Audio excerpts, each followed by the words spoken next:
Haleluya, haleluya. Selamat pagi keluarga GPI, di mana saja saudara sedang berada, yang dapat menangkap dan mengikuti siaran live streaming untuk kebaktian pagi kita pada hari Rabu ini. Saya bersyukur dapat menyapa saudara-saudara sekalian, karena kita tahu bahwa Tuhan selalu menyertai hidup kita. Hari ini kita akan memulai kebaktian pagi kita.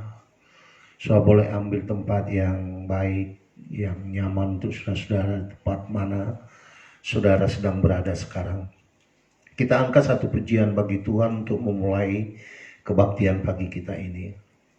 Dengar Dia panggil nama saya.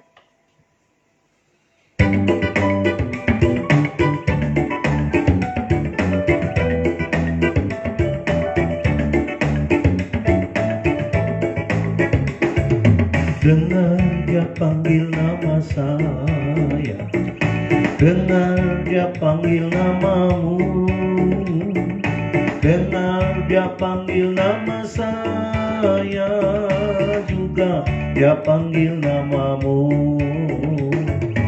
Dengar Dia panggil nama saya, dengar Dia panggil namamu, dengar Dia panggil nama saya, juga Dia panggil namamu. Oh giranglah, oh giranglah, Tuhan Yesus amat cinta pada saya. Oh giranglah, oh giranglah, oh giranglah, Tuhan Yesus amat cinta pada saya. Oh giranglah. Saudaraku yang kekasih, marilah kita buka kebaktian pagi kita ini dengan doa pembukaan kita. Berfirmanlah ya Tuhan, berfirmanlah ya Tuhan, sebab aku mendengarkanmu. Nyatakanlah kepadaku untuk kemuliaan namamu. Penuhilah jiwaku dengan kasih karuniamu. Haleluya, amin.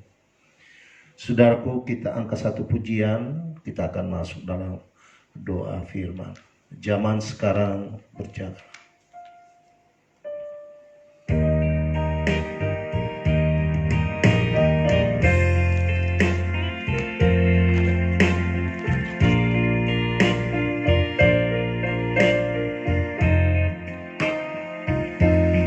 Zaman sekarang berjagalah,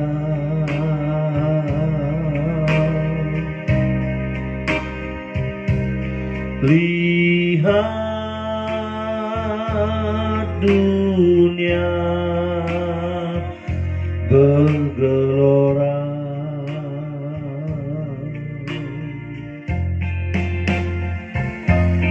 kedengaran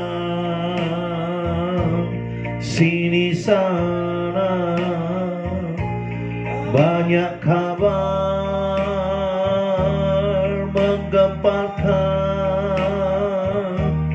Berlindunglah dalam sabda Allah.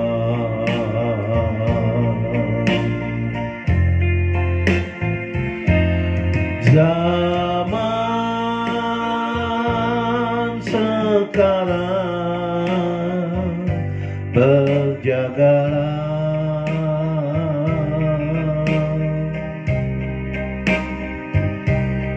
lihat dunia bergelora,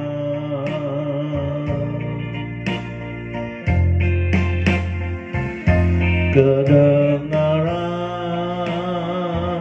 sini sana banyak kabar menggemparkan. Tuhan, berlindunglah dalam sabda Allah.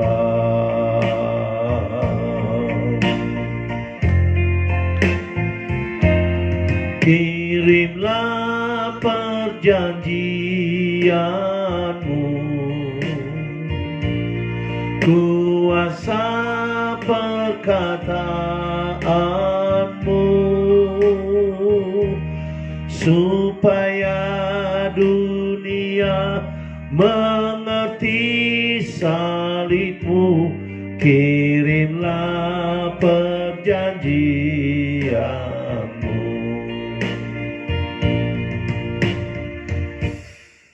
Saudaraku yang kekasih, malah kita berdoa. Allah Bapa di dalam sorga, Allah Abraham, Ishak dan Yakub, Allah yang selalu memperdulikan kami, Allah yang sangat mencintai kami. Kami bersyukur pada pagi hari ini ya Tuhan, karena Engkau telah memberikan kepada kami ruang dan waktu ini untuk boleh bersekutu dengan Engkau dalam pujian kami, dalam firman-Mu, dan dalam persekutuan doa kami Tuhan. Kami percaya Engkau tidak pernah meninggalkan kami dalam keadaan apapun juga yang sedang kami alami pada saat ini. Kami datang di hadapan-Mu Tuhan supaya Engkau memberikan kepada kami segala informasi yang terpenting yang ada di pikiran Tuhan untuk kami. Membangun hati kami, membangun jiwa kami, membangun roh kami, membangun hidup kami, yang akan melanjutkan perjalanan-perjalanan kami dari satu persinggahan kepada persinggahan yang lain. Kami percaya Engkau yang hidup, yang telah memperhatikan kami selama ini, akan terus memberikan kepada kami kenikmatan dalam hidup, akan memberikan kepada kami keberkatan dalam hidup ini. Pada saat pagi ini kami akan dengar-dengaran dari firman-Mu yang kudus. Maka kuasailah hidup hamba-Mu, kuasailah hidup kami sekalian yang hadir, bahkan mereka yang sedang melihat siaran ini secara langsung. Dalam nama Tuhan Yesus, Tuhan Juru Selamat, kami berdoa. Haleluya. Amin. Saudaraku yang kekasih dalam Tuhan, saya akan membacakan firman Tuhan yang terambil di dalam 2 Korintus pasal yang kelima ayat 1 sampai yang ke-7, agak panjang, tetapi saya akan coba membacakannya ayat demi ayat. Karena kami tahu bahwa jika kemah tempat kediaman kita di bumi ini dibongkar, maka Allah menyediakan satu tempat kediaman di sorga bagi kita, suatu tempat kediaman yang kekal, yang tidak dibuat oleh tangan manusia. Selama kita di dalam kemah ini, kita mengeluh karena kita rindu mengenakan tempat kediaman surgawi di atas tempat kediaman kita yang sekarang ini. Sebab dengan demikian kita berpakaian dan tidak kedapatan telanjang. Sebab selama masih diam di dalam kemah ini, kita mengeluh oleh beratnya tekanan, karena kita mau mengenakan pakaian yang baru tanpa menanggalkan yang lama, supaya yang fana itu ditelan oleh hidup. Tetapi Allah lah yang justru mempersiapkan kita untuk hal itu, dan yang mengaruniakan roh kepada kita sebagai jaminan segala sesuatu yang telah disediakan bagi kita. Maka oleh karena itu hati kami senantiasa tabah, meskipun kami sangat sadar bahwa selama kami mendiami tubuh ini, kami masih jauh dari Tuhan. Sebab hidup kami ini adalah hidup karena percaya, bukan karena melihat. Nah saudaraku yang kekasih sama Tuhan, pagi ini kita disapa oleh firman, memperlihatkan kepada kita atau bahkan mengingatkan kita kembali bahwa pada hakikatnya orang-orang percaya adalah orang-orang yang telah diselamatkan oleh Tuhan dari muka bumi ini. Itulah sebabnya Yesus pernah mengatakan bahwa kamu bukan dari bumi ini, kamu bukan dari dunia ini, karena engkau telah diselamatkan, dibungkus dan dipelihara oleh Tuhan untuk suatu hidup yang akan datang.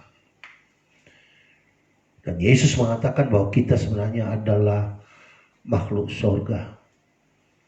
Dunia ini dengan segala kegiatan, keinginan, dan juga segala apapun yang ada di dalamnya adalah sesuatu yang satu kali kelak akan berlalu.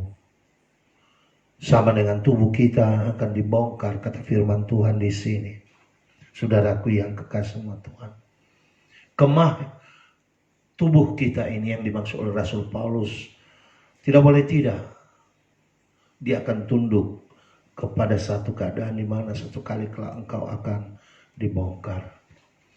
Oleh karena itu saudaraku, kata bongkar di sini menunjukkan kepada kita tentang kemah tabernakel Musa yang mereka gunakan sebagai mezbah sepanjang mereka di padang gurun itu. Adalah semacam kemah portable yang dibongkar pasang, bongkar pasang. Manakala mereka diinginkan oleh Tuhan berhenti dalam satu tempat, maka Tuhan akan mengharuskan mereka untuk memasang kemah itu. Tapi satu kali dengan tiba-tiba Tuhan menginginkan mereka bergerak dari tempat itu, maka kemah itu harus dibongkar dengan segala peralatannya, kemahnya, tendahnya, tiangnya, peti perjanjiannya, kaki dianya, semua peralatan-peralatan itu harus dipreteli, saudaraku yang kekasih sama Tuhan. Akan to be put into pieces before they are gonna be put together again. Seperti itu, saudaraku yang kekasih sama Tuhan. Paulus membuat analogi seperti itu. Kita akan dibongkar satu kali kelak. Tubuh ini memang adalah bait Allah. Jikalau roh Tuhan ada tinggal bersama dengan kita, seperti kata Rasul Paulus. Tetapi firman Tuhan memberitahu kepada kita ini juga akan dibongkar, akan selesai. Dunia ini, saudaraku yang kekasih sama Tuhan, bukanlah pusat kehidupan kita. Sorgalah pusat kehidupan kita. Walaupun kita tinggal di dalam dunia ini, tetapi kita hanya sebagai musafir saja di sini. Sebagai musafir di padang gurun yang satu kali kelak, saudaraku yang kekasih sama Tuhan, akan berakhir. Akan dibongkar, saudaraku yang kekasih sama Tuhan. Tetapi Tuhan berkata di dalam ayat yang pertama ini, Tuhan menyiapkan menyediakan satu tempat yang kekal bagi kita di dalam surga. Suatu tempat kediaman yang kekal, yang tidak dibuat oleh tangan manusia. Artinya, saudaraku yang kekasih sama Tuhan, bahwa kita akan mendapatkan satu tubuh yang lain. Kita akan mendapatkan satu tempat yang lain. Suatu kediaman yang kekal, yang sebenarnya sedang dipersiapkan oleh Tuhan kepada kita, dan bukan yang dibuat oleh tangan manusia. Bukan seperti kemah suci biasa dalam dunia ini yang dibuat 100% oleh tangan manusia. Walaupun itu di blueprintkan oleh Allah kepada Musa. Dia mencoba membandingkan itu. Oleh karena itu, sepanjang kita hidup di dalam dunia ini, maka firman Tuhan mengingatkan kita, status kita sebenarnya adalah status orang-orang yang terpilih untuk suatu tempat yang Tuhan telah persiapkan di surga, di alam semesta yang lain. Atau barangkali saya harus katakan lebih daripada alam semesta yang lain. Suatu tempat yang sama sekali tersembunyi dari kemampuan manusia, dari visi manusia, dari satu keadaan yang tidak pernah masuk dalam pikiran manusia. Artinya itu tidak ada di vocabulary, tidak ada di kamus pikiran manusia. Jadi di manusia itu secara manusiawi dia tidak dapat memikirkan itu. Dia tidak tahu itu. Inilah yang diperkenalkan oleh Tuhan kepada kita satu tempat di surga. Dan dalam ayat yang kedua dikatakan selama kita di dalam kemah ini kita mengeluh karena kita rindu mengenakan tempat kediaman surgawi di atas tempat kediaman yang sekarang ini. Saudaraku yang kekasih sama Tuhan, dalam menjalani kehidupan kita dalam kemah yang sementara yang satu kali kelak akan dibongkar ini, firman Tuhan mengatakan kita mengeluh. Ada macam banyak keluhan yang akan datang kepada kita. Kita sebenarnya di samping makhluk roh, di samping kita makhluk tubuh, kita juga adalah makhluk psikologis. Dan kadang-kadang psikologis kita ini sangat sensitif terhadap hal-hal yang kita tidak inginkan. Termasuk itu segala macam kesusahan, ya. Kita itu sebenarnya terekspos kepada segala macam pencobaan. Terekspos, terbuka. Jadi kita mencoba, manusia mencoba untuk menghindarkan diri dari segala macam kesusahan. Tidak bisa. Barangkali yang berbeda adalah dimensinya. Misalnya orang miskin mempunyai persoalan keuangan yang mencoba memperlihatkan kepada mereka satu kesusahan secara langsung, dan kemudian orang kaya juga mempunyai persoalan yang sama dalam dimensi yang berbeda. Saudaraku yang kekasih sama Tuhan, itu sebabnya kalau saudara lihat bahwa karena kita ini makhluk psikologis, banyak juga orang kaya di berita-berita, di TV, di media massa, kita lihat mereka itu rapuh sampai mereka bunuh diri. Kita nggak mengerti seorang kaya bisa menghilangkan nyawanya sendiri. Bintang film terkenal yang sangat populer, kemudian kaya sekali, saudaraku yang kekasih sama Tuhan, bisa membunuh diri. Barangkali bagi orang-orang yang sederhana seperti kita ini sangat tidak masuk akal. Tapi saudaraku, sebenarnya lah bahwa kita ini adalah makhluk psikologis yang rapuh sekali. Itu sebabnya Rasul Paulus mengatakan kita mengeluh. Setiap orang itu terekspos, terbuka kepada segala macam persoalan. Dan tiap-tiap hari persoalan ini, saudaraku yang kekasih sama Tuhan, akan selalu menghampiri manusia. Oleh karena itu, saudaraku, sebenarnya hidup kita ini adalah wilayah di mana Tuhan mendisiplinkan kita. Artinya, disiplin itu adalah mencoba untuk mensyukuri keadaan yang kita tidak sukai. Seperti itu. Disiplin adalah, definisinya menurut saya sih, adalah melakukan apa yang kita tidak sukai dan tidak melakukan apa yang kita sukai. Maka dari sana akan timbul militantisme. Kita menjadi orang militan. Kalau kita lihat mereka-mereka yang jadi tentara atau jadi polisi, maka sebenarnya hidup mereka itu telah di-frame oleh disiplin. Dalam perjalanan kita dalam kemah ini, seperti itu, ada disiplin kita. Ada sesuatu yang harus kita lakukan walaupun kita tidak suka, dan tidak kita lakukan walaupun kita sangat suka dengan itu.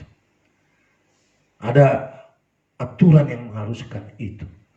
Itu sebabnya saudaraku yang kekasih sama Tuhan, dalam kehidupan ini firman Tuhan mengatakan kita mengeluh, saudaraku yang kekasih sama Tuhan. Sebagai musafir dalam perjalanan, akan ada banyak masalah yang datang karena tiap daerah akan memiliki persoalannya masing-masing. Barangkali dalam padang gurun itu mereka berpindah dari satu tempat ke tempat yang lain. ya. Selalu satu tempat itu selalu akan mempunyai persoalan yang baru. Itu tidak berarti bahwa mereka tidak mempunyai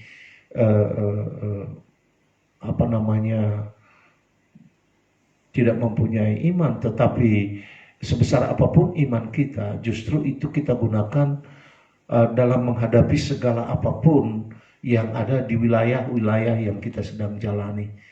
Itulah penjagaan Tuhan kepada kita, sehingga kita tidak perlu khawatir tentang apapun itu. Saudaraku yang kekasih sama Tuhan, dikatakan kita rindu mengenakan tempat kediaman surgawi,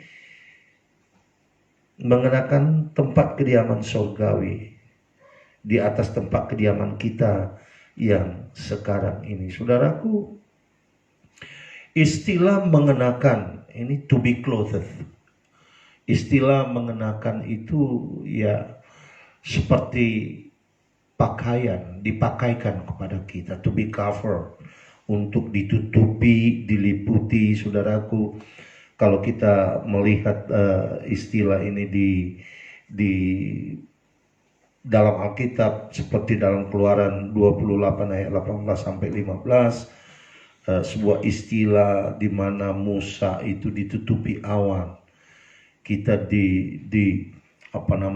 dipakaikan kepada kita pakaian yang surgawi itu di atas segala pakaian kita yang kita miliki sekarang. Artinya saudaraku yang kekasih sama Tuhan, Yahudi selalu mempunyai simil atau kiasan atau tamsil mengenai itu, kata dipakaikan itu. Artinya garmen atau baju, kata orang Batak bilang ulos, itulah yang dipakaikan kepada kita dalam segala hidup kita. Artinya saudaraku yang kekasih sama Tuhan, kalau tidak kita akan merasa sebagai orang yang dipermalukan. Sama seperti Adam dan Hawa ketika mereka berdosa, saudaraku yang kekasih sama Tuhan, di Taman Eden itu, maka mereka melihat bahwa diri mereka telanjang. Mereka sadar bahwa diri mereka telanjang. Mereka mencoba menutupinya dengan daun-daunan di sana, tetapi kemudian daripada itu Allah tahu apa yang sedang terjadi. Allah mengambil kulit domba untuk ditutupkan kepada mereka, dipakaikan kepada mereka. Seperti itu saudaraku yang kekasih sama Tuhan. Oleh karena itu kita rindu untuk mengenakan itu, mengenakan pakaian sorga itu, pakaian kekekalan itu, pakaian kehidupan itu. Itulah sebabnya dalam ayat ketiga dikatakan, sebab dengan demikian kita berpakaian dan tidak kedapatan telanjang. Jadi Tuhan akan berikan kepada kita pakaian kemuliaan, pakaian kekekalan, pakaian pesta sukacita, saudaraku yang kekasih sama Tuhan. Dalam perumpamaan Tuhan Yesus dikatakan bahwa setiap orang yang masuk ke dalam pesta yang diundang itu, sememangnya lah mereka itu harus memakai pakaian pesta. Sebab ada satu orang yang tidak memakai pesta, maka Yesus mengkoreksi, menegur, mengatakan, apa caranya engkau masuk di dalam tempat pesta ini? Ya, karena dia tidak memiliki pakaian pesta. Lalu ini orang diambil dari kumpulan itu dan dikeluarkan. Saudaraku yang kekasih sama Tuhan, ada semacam itu dalam kehidupan kita, pakaian kerajaan. Ya, karena saudara masuk dalam sebuah kerajaan yang baru, maka dalam kerajaan itu engkau diangkat menjadi anak-anak raja di kerajaan itu, in the kingdom of God. Dan engkau diberikan pakaian kerajaan, saudaraku yang kasih, supaya engkau bisa memiliki mahkota.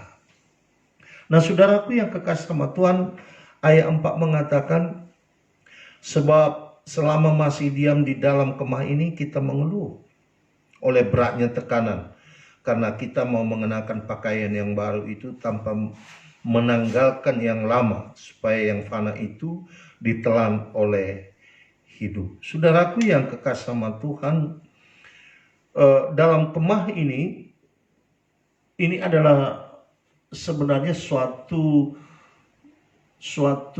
state of trial, keadaan yang teruji selama hidup kita di sini.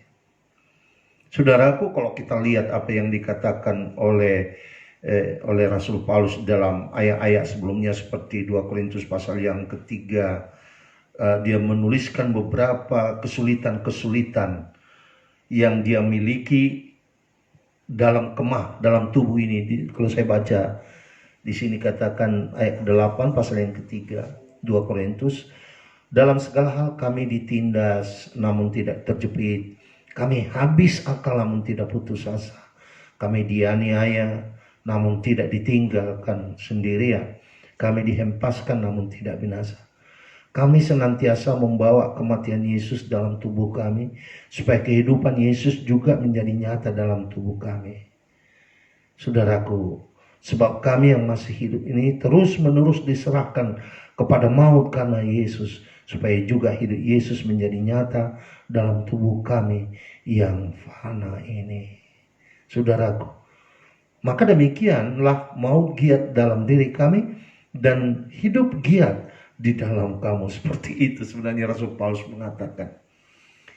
Jadi walaupun kami sebenarnya dalam keadaan seperti itu, Rasul Paulus mencoba mengatakan dalam ayat yang keempat ini bahwa walaupun berat kali tekanan yang kami miliki sekarang, tetapi kami tidak menginginkan kematian. Kami tidak putus asa. Kami tidak ditinggal sendirian. Kami tidak mencari kematian. Walaupun sebenarnya kalau kami mati, sebenarnya di hadapan kami itu ada sorga, ada kehidupan yang kekal. Satu kali Rasul Paulus pernah mengatakan bahwa 2 hal mendesak dalam hidupku. Satu, untuk berangkat ke sorga dan diam bersama dengan Kristus, dan itu baik sekali. Tetapi kami mau tinggal di dalam tubuh ini karena kamu. Karena pelayanan. Karena kita masih dibutuhkan oleh Tuhan sebagai peralatan yang sekecil apapun dalam kerajaan surga. Karena kita masih berguna untuk sesuatu hal yang Tuhan sedang persiapkan bagi kita. Jadi kita tidak putus asa, kita tidak merasa ingin mati saja. Kita berdoa, Tuhan tolonglah keadaan ini tidak menolong saya. Saya ingin mati saja. Tidak. Oleh karena itu saudaraku yang kekasih dalam nama Tuhan, ini menunjukkan kepada kita bahwa Tuhan sedang memberikan persiapan yang sepenuhnya. Dikatakan dalam untuk mendapatkan kekekalan itu. Dikatakan dalam ayat ini, yang lama supaya ditelan oleh yang hidup. Yang lama supaya yang fana itu ditelan oleh hidup. Sampai kita berakhir di sini. Kita tidak akan pernah mencoba untuk merontah dari karenanya. Nah, Tuhan akan memberikan kepada kita kemampuan untuk berjalan bersama-sama, kemampuan untuk memberikan pertolongan pada waktunya kepada kita, saudaraku yang kekasih sama Tuhan. Maka firman Tuhan ini katakan, tetapi Allah lah yang justru mempersiapkan kita, yang kelima, untuk hal itu, dan yang mengaruniakan roh kepada kita sebagai jaminan segala sesuatu. Saudaraku, justru Paulus mengatakan bahwa pada hakikatnya Allah justru yang mempersiapkan kita untuk itu. Jadi ini kadang-kadang kita tidak boleh katakan ini sebuah kebetulan yang menyakitkan. Tetapi Paulus mengatakan dia persiapkan in preparation untuk persiapan masuk dalam sorga itu. Saudaraku yang kekasih sama Tuhan. Artinya bahwa Allah yang mempersiapkan kita untuk panggilan seperti ini. Saya terpanggil untuk itu. Saya terpanggil untuk salib. Saya terpanggil untuk berjuang. Saya terpanggil untuk berkorban. Saya terpanggil untuk membayar segala harga yang harus saya bayar dalam mengikut Yesus. Untuk diselamatkan oleh Yesus, kita tidak membayar apa-apa. Karena dia bayar sendiri itu semua. Firman Tuhan katakan dia bayar secara lunas dan tunai.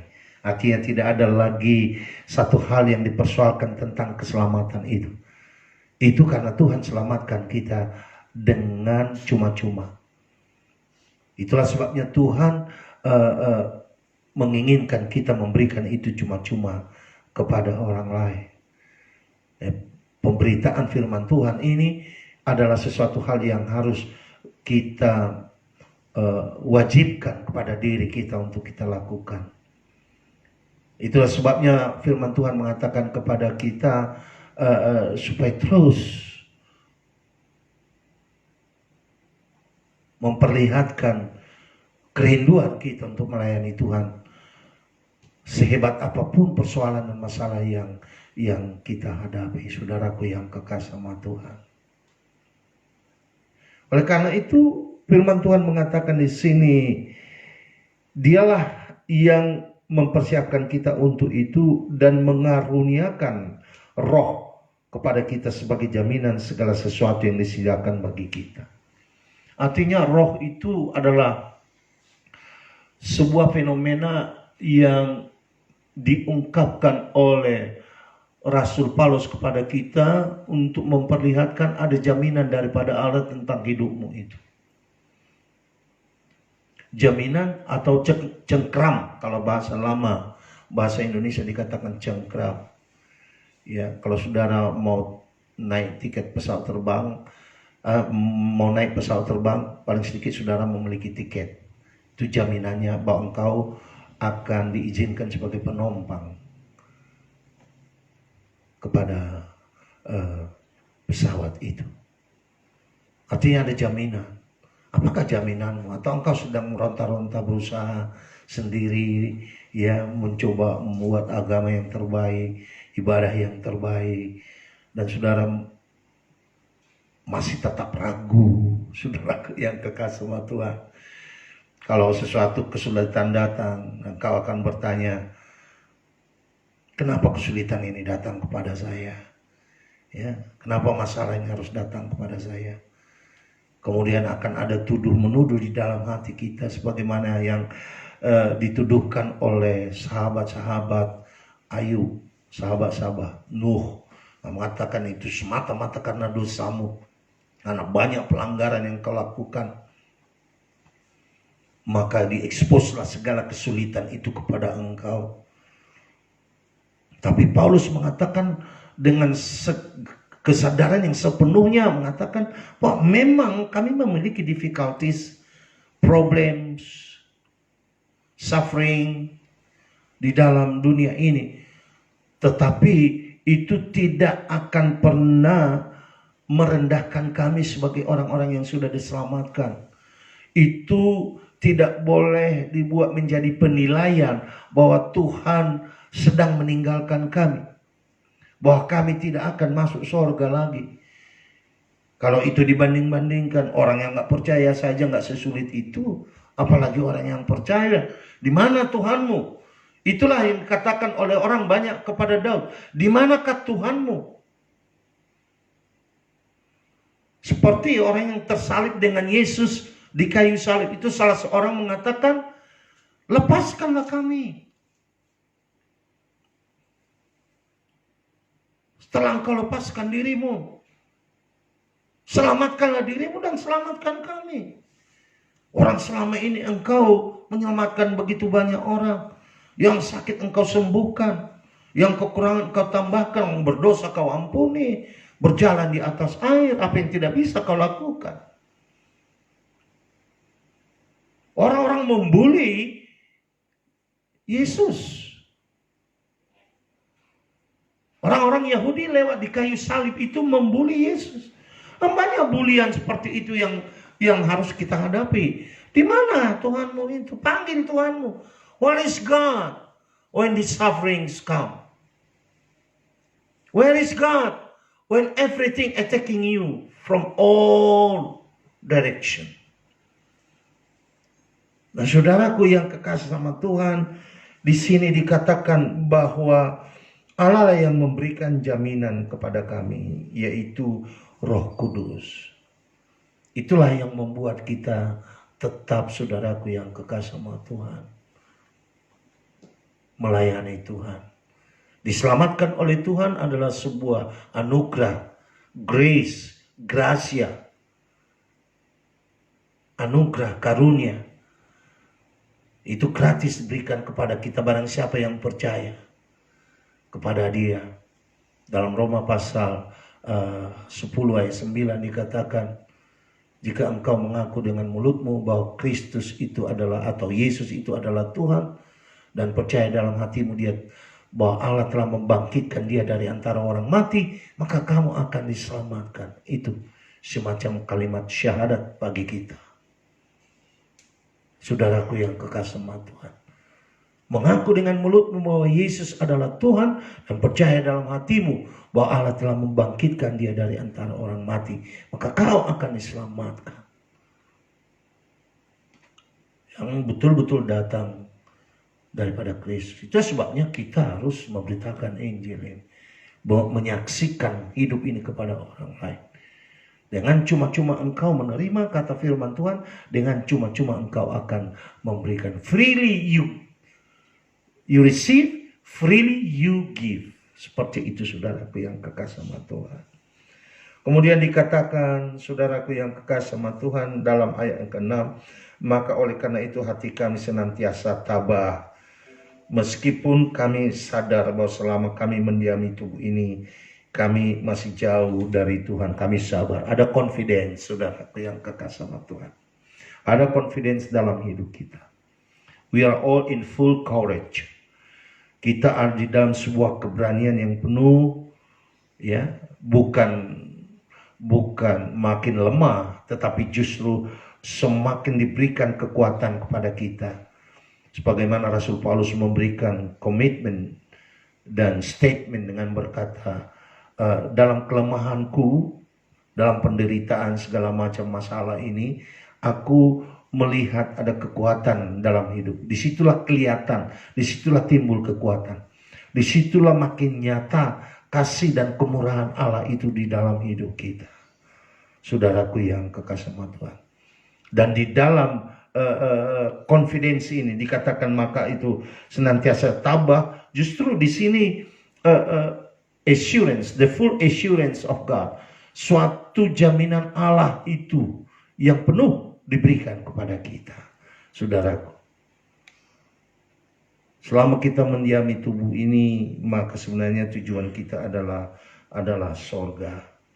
Tetapi apa yang terjadi, saudaraku yang kekasih sama Tuhan, dalam tubuh ini ada ruang dan waktu yang harus kita jalani sebelum kita masuk di sana. Itu sebabnya Paulus mengatakan bahwa selama kami mendiami tubuh ini, ayat ke-6, kami masih jauh dari Tuhan. Maksudnya jauh dari Tuhan secara distance. Jauh dari Tuhan artinya kita belum melihat dia mata dengan mata. Kita belum melihat dia, kata Rasul Paulus, muka dengan muka. Ya, walaupun kemuliaannya semakin dibesarkan kepada kita. Dan kita menuju itu, kata Rasul Paulus, dalam sebuah kemuliaan yang semakin besar. Kemuliaan itu, saudaraku, semakin dibesarkan dalam hidup kita. Walaupun kita mengalami begitu banyak persoalan dan masalah. Sampai kemuliaan itu akan mencapai puncaknya. Yesus kembali ke dalam dunia ini untuk memberikan kepada kita tempat yang kita rindukan itu. Dan dia berkata dalam ayat ke-7, sebab hidup kami ini adalah hidup karena percaya, bukan karena melihat. Kesimpulan dari ayat-ayat itu dikatakan tadi, itulah sebabnya kita menstatuskan diri kita, menempatkan diri sebagai orang yang percaya, dan bukan karena melihat, bukan karena perasaan. Melihat itu semacam bagian daripada indera kita. Ada 5 indera yang dimiliki oleh manusia untuk sebagai jendela kepada hati kita, kepada pikiran kita, kepada jiwa kita. Tetapi saudaraku, Paulus mengatakan di sini bahwa kami hidup karena percaya, bukan karena menggunakan indera kami. Kesimpulan kami dalam hidup ini bukan didasarkan kepada indera kami. yang kami tidak nafikan, tetapi oleh karena iman kami. Iman kami yang telah memberikan kepada kami kemampuan. Kalau kita lihat dalam Ibrani pasal 11 ayat yang pertama, apa sebenarnya menjadi definisi iman itu? Ibrani pasal 11 ayat yang pertama, iman adalah dasar dari segala sesuatu yang kita harapkan dan bukti dari segala sesuatu yang tidak kita lihat. Kita masih dalam percaya dalam iman. Tapi walaupun sesuatu yang kita harapkan itu di depan, tapi kita sudah punya dasarnya. Jadi iman adalah dasar dari segala sesuatu yang kita harapkan. Bukti dari segala sesuatu yang tidak kita lihat. Bayangkan itu. Kalau ilmu memerlukan bukti, sains itu memerlukan bukti. Empiris. Dia adalah bekerja di wilayah empiris. Saudaraku yang kekasih sama Tuhan, dalam iman kita juga punya bukti. Bentuknya paralel seperti ilmiah itu. Tapi apakah bukti dari segala sesuatu yang kita tidak lihat? Sorga kah? Hidup yang baru kah? Kekekalan yang baru kah? Yerusalem yang baru? Paulus mengatakan iman kita itulah sebagai buktinya. Inilah yang sudah melihat Tuhan, yang sudah melihat Allah, yang sudah melihat kekuasaannya, yang sudah melihat segala-galanya itu. Oleh karena itu saudaraku yang kekasih sama Tuhan, kita akan selalu berjalan mengarungi seluruh kehidupan ini, dimanapun dan apapun dan seperti apapun yang kita sedang alami sekarang. Kita tidak perlu takut dan khawatir, walaupun sebenarnya Paulus mengatakan paling sedikit engkau harus memiliki kemampuan untuk memberikan semangat kepada dirimu. Itu yang disebut dengan tabah. Kami tabah. Kami mempunyai confidence, kami mempunyai keyakinan. Kami we encourage ourselves. Kita mensemangati diri kita. Nah, Tuhan bekerja dalam hidup kita sedemikian rupa. Pagi ini, saudaraku yang kekasih sama Tuhan, biarlah kita berdoa kepada Tuhan supaya Tuhan memberikan kepada kita senantiasa kekuatan. Dengan kekuatan inilah kita akan berjalan bersama-sama dengan Dia, mengarungi gurun ini. Saya tahu bahwa ada kebahagiaan, ada kesukacitaan, ada jalan keluar, ada jawaban yang akan kita peroleh daripada Tuhan itu. Kalau saja saudaraku yang kekasih sama Tuhan, kita betul-betul dan sungguh-sungguh menyerahkan diri kita sepenuhnya kepada Dia. Allah yang besar, Allah yang agung. Yesus yang telah mati, bangkit pada hari ketiga, naik ke sorga, duduk sebelah kanan Allah Bapa untuk segala hidup kita. Dia melakukan itu untuk saya, Dia melakukan itu untuk saudara. Kita angkat satu pujian dan kita akan masuk dalam doa. Besar dan ajaiblah karyamu.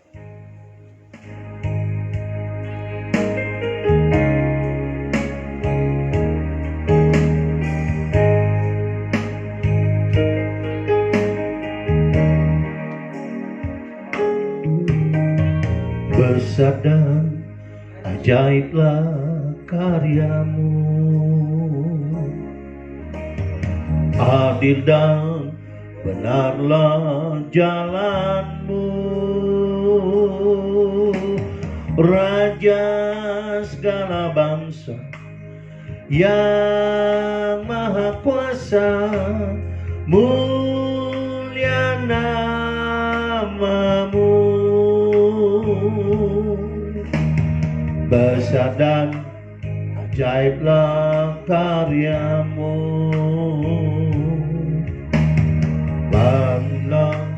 benarlah jalanmu, Raja segala bangsa yang maha kuasa, mulia namamu.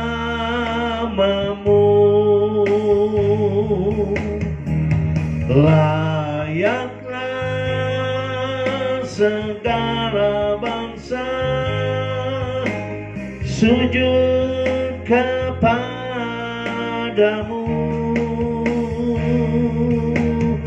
sebab Kau yang kudus, layak disembah. Layaklah segala bangsa sujud kepadamu,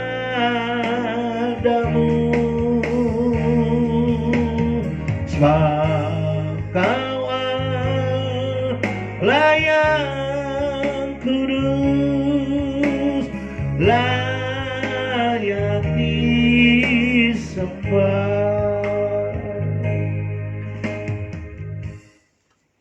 Mari kita berdoa. Allah Bapa di dalam sorga, kembali kami datang menghadap hadirat Tuhan, selalu bersyukur, berterima kasih atas segala berkat anugerah-Mu, pertolongan-Mu, kekuatan-Mu Tuhan yang telah menyertai hidup kami sepanjang hidup kami. Dalam beberapa bulan terakhir ini kami masuk dalam sebuah kesulitan yang tidak pernah kami alami sebelumnya. Tetapi kami melihat bagaimana tangan Tuhan menjaga, merawat, memelihara kami. Engkau mempersiapkan kami untuk itu dan Engkau akan mengeluarkan kami sebagai pemenang. Sehingga hidup kami ini yang penuh dengan kesulitan, persoalan, karena selama kami tinggal di dalam kemah tubuh duniawi ini Tuhan, kami mengalami begitu banyak percobaan.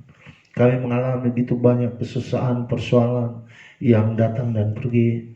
Tetapi kami percaya bahwa ada hari-hari dan waktu-waktu dalam perjalanan hidup kami ini yang penuh dengan tantangan seperti itu.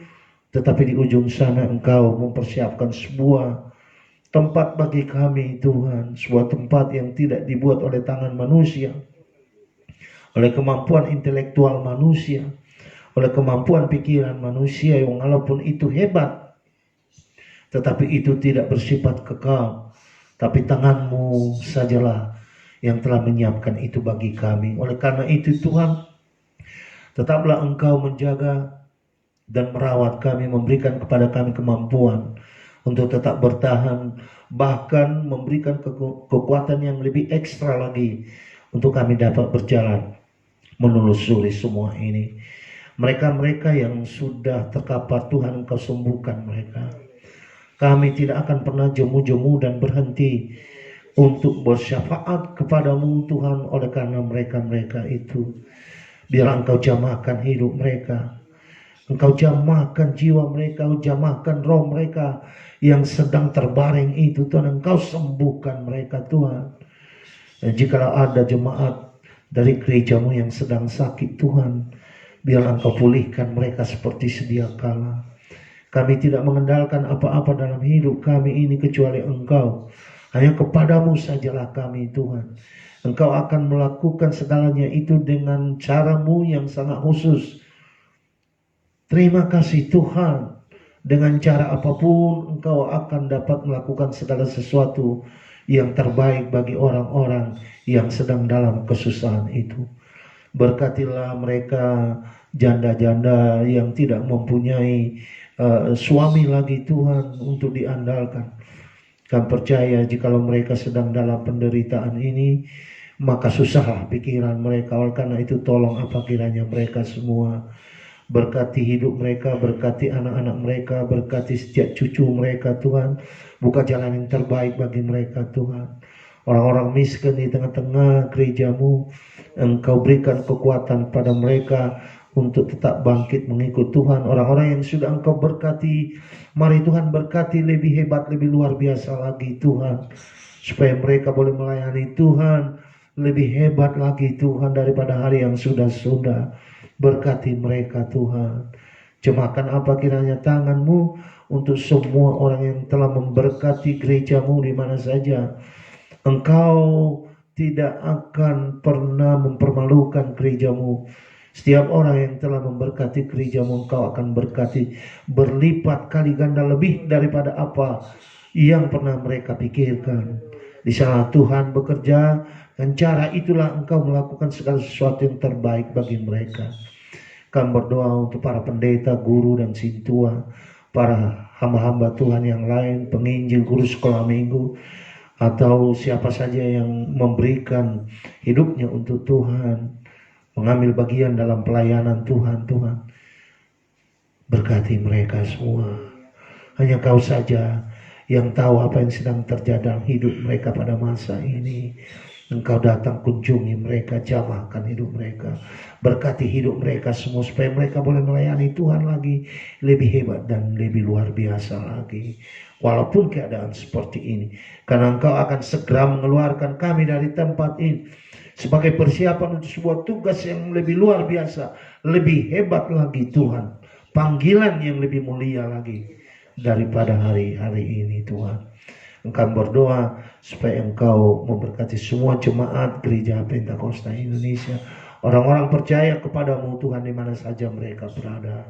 Berkatilah, berkati juga negara kami, berkati presiden kami, wakil presiden, berkati seluruh aparatur negara, berkati semua para kepala daerah tingkat 1, 2 di mana saja mereka melayani penyelenggaraan negara kami ini. Biarlah Engkau memberikan aman dan sejahtera-Mu kepada negara kami. Kami berdoa supaya Engkau jaga negara kami ini Tuhan.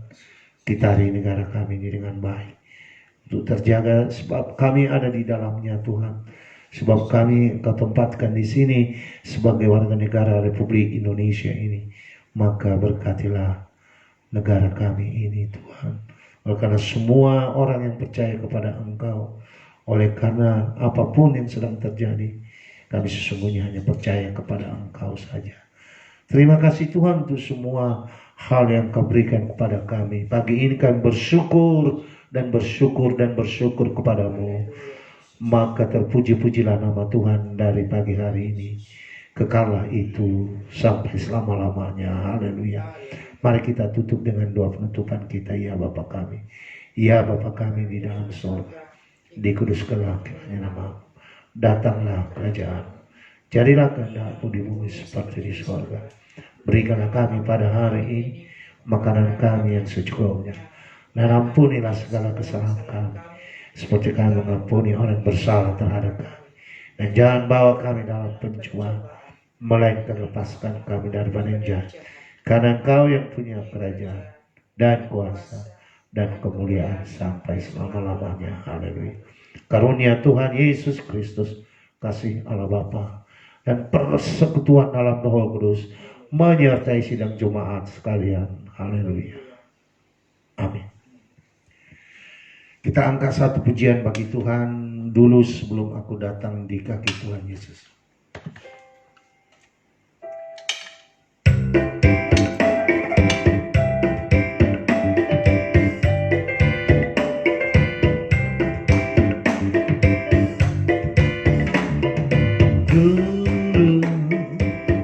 Sebelum aku datang di kaki Tuhan Yesus, hatiku selalu dalam kebimbangan, lihat dunia keruh. Sekarang Tuhan berikan percaya padaku yang berdosa, hingga hati tetap bersandar sabdanya yang kekal selamanya. Mari saudara bersama-sama berjuang dalam ladangnya Tuhan, sebab kita berhutang jiwa kepadanya. Mari saudara bersama-sama berjuang dalam ladangnya Tuhan, sebab kita berhutang jiwa kepadanya. Dulu aku dalam kegelapan, hidup dalam durhaka, aku tak merasa dalam lumpur dosa menuju neraka. Sekarang Yesus beri keampunan, dosaku disucikan dengan kuasa darah di gunung Golgota. Amin, haleluya. Mari saudara bersama-sama berjuang dalam ladangnya Tuhan, sebab kita berhutang jiwa kepadanya. Mari saudara bersama-sama berjuang dalam ladangnya Tuhan, sebab kita berhutang jiwa kepadanya. Sebab kita berhutang jiwa kepadanya. Puji Tuhan. Amin.